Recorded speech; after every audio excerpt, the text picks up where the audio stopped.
Hello बच्चों, कैसे हैं आप लोग। तो बच्चों, जैसे आप जानते हैं कि हमारे चैनल पर उत्तराखंड ग्रुप सी और अन्य सभी एग्जाम्स के लिए फ्री क्लासेस चल रही हैं। तो उसी क्रम में आज है ज्योग्राफी की क्लास। तो जैसे कि पहले काफ़ी 6 क्लास हो चुकी है, आज है 7वीं क्लास और आज हम पढ़ेंगे पृथ्वी की गतियाँ।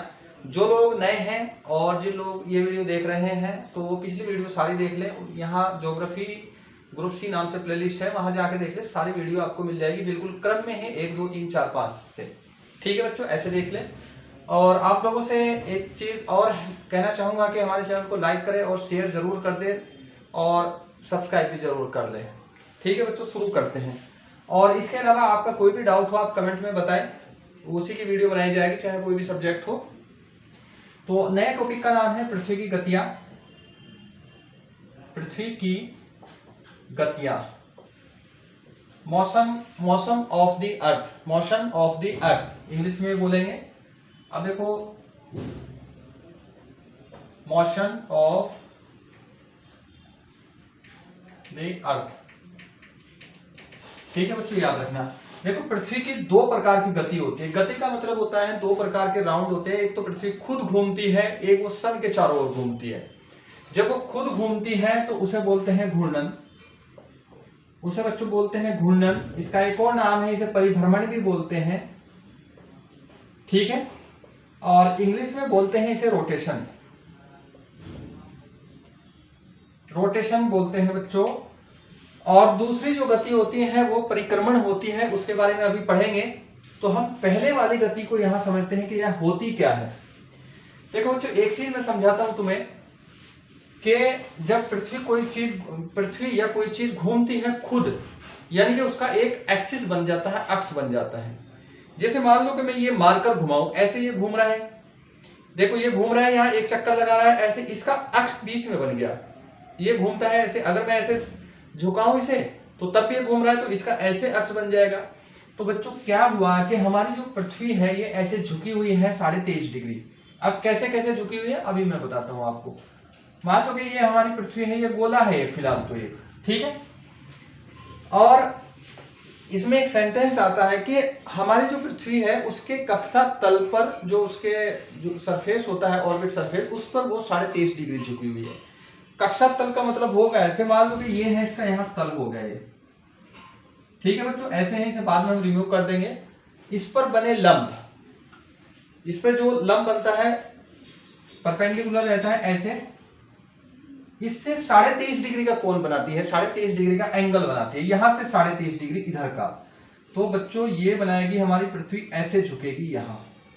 ठीक है, इस लंब से घूम रही है चारों ओर, ऐसे झुकी हुई है हमारी पृथ्वी। यहां मैं थोड़ा सा बाहर कर देता हूं, तो यहां है 23 डिग्री एंड हाफ, और इधर से ये बनाएगी कितना, 66.5 डिग्री यहां। ठीक है बच्चों, यहां होगा 66.5 डिग्री। तो बच्चों हमें अभी इसकी जरूरत नहीं, अभी हमें तो किसकी जरूरत है, इस वाले सिस्टम की। ठीक है, तो हमारी पृथ्वी है ऐसे झुकी हुई 23.5 डिग्री। मैं दोबारा बना देता हूं, ये केवल आपको समझाने के लिए बनाया था। तो यहां जो है हमारा ये जो इसका ऑर्बिट है ऐसे, ये जो इसकी कक्षा है, इसके चारों ओर हमारी पृथ्वी घूम रही है यहाँ। ठीक है, इसके चारों ओर घूम रही है पृथ्वी, ऐसे घूम रही है यहाँ ऐसे। अब अगर ऐसे पृथ्वी घूम रही है, जब ये एक चक्कर पूरा करती है वो 24 घंटे में करती है, यानी कि एक पूरे रात दिन में करते हैं, इसीलिए इसे इसकी दैनिक गति भी बोलते हैं। इसे ही दैनिक गति बोलते हैं, दैनिक गति।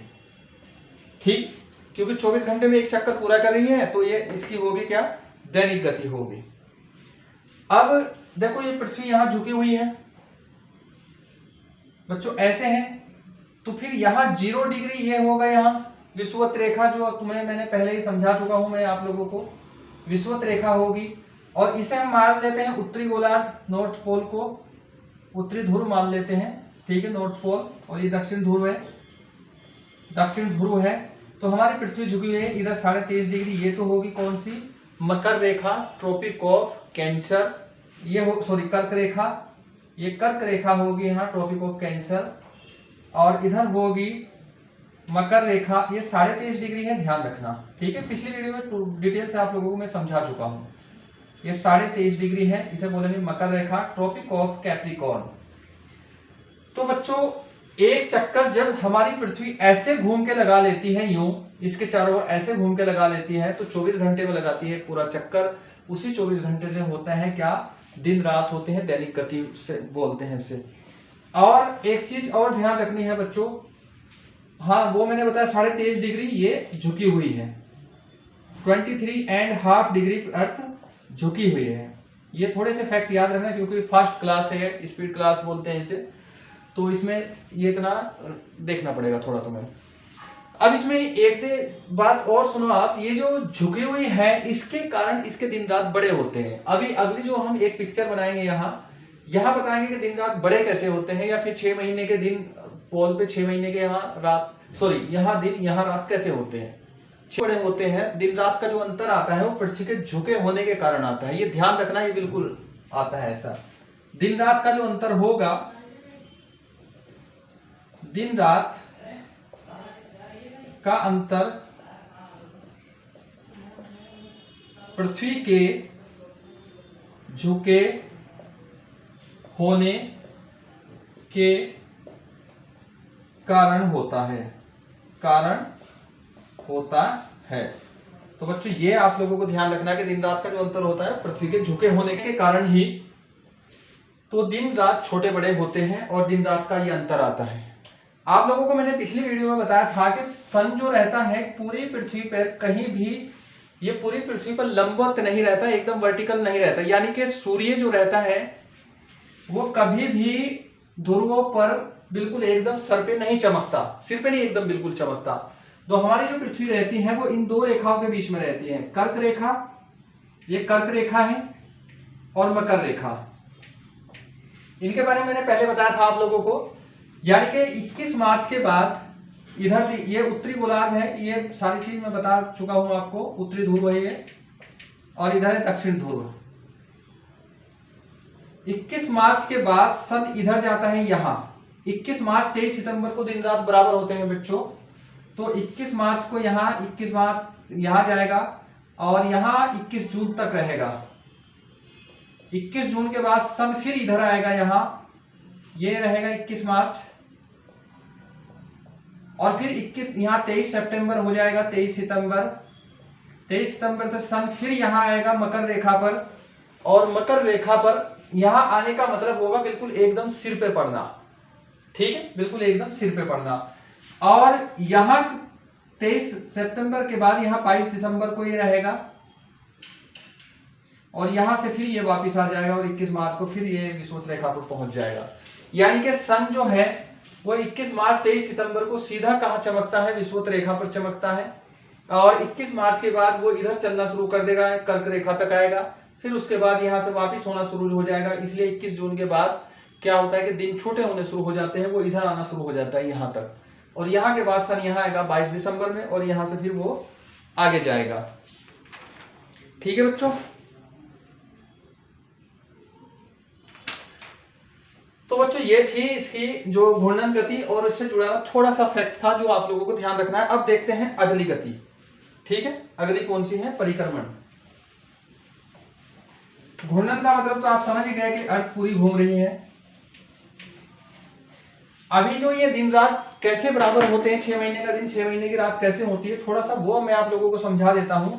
जैसे मान लो कि ये सन है, यहाँ सन तो बड़ा है पृथ्वी से पूरा, ये सन है यहाँ, और ये है अर्थ यहाँ, ये छोटी है और ये ऐसे झुकी हुई है यहाँ, ठीक है। अभी मान लो ऐसे है ये यहाँ 0 डिग्री रेखा होगी, ये उत्तरी गोलार्ध मान लो, उत्तरी ध्रुव, और ये होगा दक्षिण ध्रुव। तो ये कर्क रेखा होगी बच्चों ऐसे, और ये होगी मकर रेखा। अब तुम एक चीज ध्यान रखो कि ये एक बॉल के तरीके की है, एक बॉल की तरह है। अभी फिलहाल कौन सी है, 21 जून की स्थिति, एकदम ये इस सूर्य की ओर झुकी हुई है। जब ये ऐसा होगा और ये अपने एक्सिस पर ऐसे घूम रही है यहाँ, ठीक है, इस एक्सिस के चारों ओर, और अभी इधर से जो सन की लाइट पड़ेगी वो लाइट तो ऐसे पड़ेगी, यहाँ से यहाँ तक ऐसे रहेगी ना लाइट। इधर का जो एरिया होगा ये पूरा अंधेरा होगा, पिछला भाग होगा या पीछे का हिस्सा होगा, पीछे का भाग, यानी कि अंधेरा होगा ये, और यहां जो सामने का हिस्सा होगा ये सामने का भाग होगा सन के, यहां मैं सीधा सीधा लिख देता हूं, यहां प्रकाश होगा, लाइट होगी।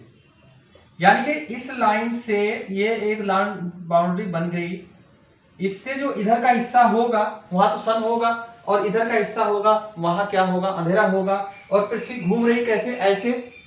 अगर ए इस स्थिति में है, पृथ्वी घूम रही है, ए यहां है और बी यहां है, ठीक है। अगर अर्थ ऐसे घूम रही है, ए की जगह बी जाएगा, बी की जगह ए आएगा, चाहे कितने चक्कर लगा लो, लेकिन लाइट तो यहाँ भी है, यहाँ भी है, कितना ही घूम लो, तो इसलिए यहाँ क्या रहेगा, 6 महीने दिन रहेगा, क्योंकि ये हिस्सा घूम के वापिस आएगा ही नहीं। यहाँ रात होने के लिए अंधेरा होना बहुत जरूरी है। अब अंधेरा यहाँ है नहीं, यहाँ से यहाँ तक लाइट है, तो ये आपको समझना है। ऐसे ही यहाँ आ गया, अगर यहाँ हो गया, यहाँ से यहाँ तक अंधेरा है पूरा, तो ये पिछला हिस्सा है, तो इसलिए यहाँ तक नहीं जा पाएगा ये, ठीक है। यहाँ दोनों साइड रात ही रहेगी, यहाँ भी रात रहेगी, इसलिए 6 महीने दिन 6 महीने रात रहती है ध्रुव पर। जो हिस्सा सन की ओर झुका हुआ होगा उस ध्रुव पर क्या होगी, 6 महीने दिन होगी, ठीक है। जो अपोजिट होगा वहां 6 महीने रात होगी। बाकी दिन रात का अंतर ऐसे आता चला जाएगा। आप लोग यहाँ देख सकते हैं कि ऊपर जाने, जितना ऊपर जाओगे दिन बढ़ता जाएगा, नीचे की ओर आओगे दिन घटता चला जाएगा, ठीक बच्चों। ऐसे करना है, ये मैंने पहले मैं समझा चुका हूं, बस थोड़ा सा आपको समझाने के लिए मैंने बनाया है। ये सन की लाइट इधर से आ रही है, ऐसा नहीं, ये आ रही है सन की लाइट यहाँ, ठीक है।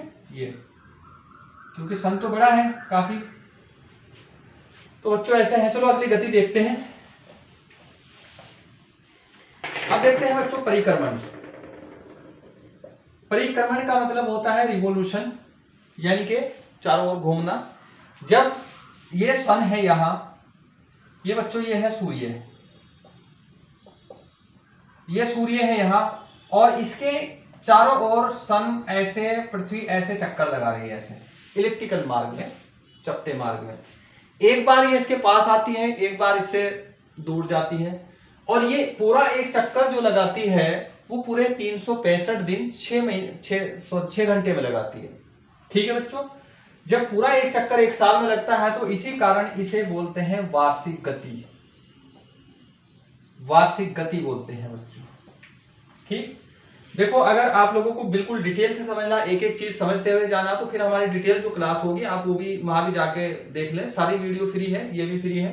ये थोड़ी फास्ट क्लास है इसलिए फास्ट बताना पड़ा यहाँ। अब देखो पृथ्वी ऐसे घूम रही है सन के चारों ओर, क्या होगा कि पृथ्वी एक बार तो इसके पास होगी बहुत, एक बार दूर होगी, तो 2 चक्कर लगते हैं बच्चों ये, यानी कि पूरा जब चक्कर लगा लेती है ये, इसे बोलते हैं वार्षिक गति या परिक्रमण गति। अब पृथ्वी जब एक बार तो दूर होगी यहाँ, और एक बार मान लो सन के पास होगी। इनके बारे में मैंने पहले लिखवा दिया था कि इसके नजदीक की दूरी कितनी है, पास वो दूर की दूरी कितनी है। जब ये बच्चों पास होगी तो तब वो स्थिति होगी 2 जनवरी, ठीक है। 2 जनवरी को आप सोच रहे होंगे जनवरी में तो ठंड होती है, पास है तो गर्म होना चाहिए था, लेकिन क्या होगा कि उत्तरी ध्रुव इसकी ओर झुका हुआ होता है, इस कारण से दक्षिण ध्रुव में, दक्षिण ध्रुव इस ओर झुका हुआ होता है, इस कारण से उत्तरी ध्रुव में इतनी ठंड नहीं होती। अब इधर इस कंडीशन को बोलते हैं बच्चों उपसौर। जब पृथ्वी सबसे पास होती है तो उसे बोलते हैं उपसौर, और जब ये दूर होती है तब ये स्थिति रहती है 4 जुलाई, 4 जुलाई को रहती है बच्चों, इसे बोलते हैं अपसौर, अपसौर बोलते हैं। उपसौर को बच्चों इंग्लिश में बोलेंगे पेरिहीलियन, पेरिहीलियन, और इसे बोलेंगे एपिहीलियन, बच्चों बोलेंगे एपिहीलियन।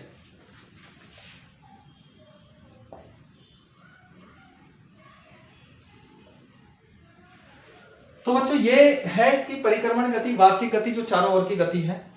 और जैसे कि मैंने आप लोगों को बताया था कि ये कर्क रेखा और मकर रेखा के बीच ही लंबवत रहता है, और वहीं तक की दूरी ही ये तय करता है, और एक साल में ही ये ऐसे होता है, थोड़ा नीचे थोड़ा ऊपर।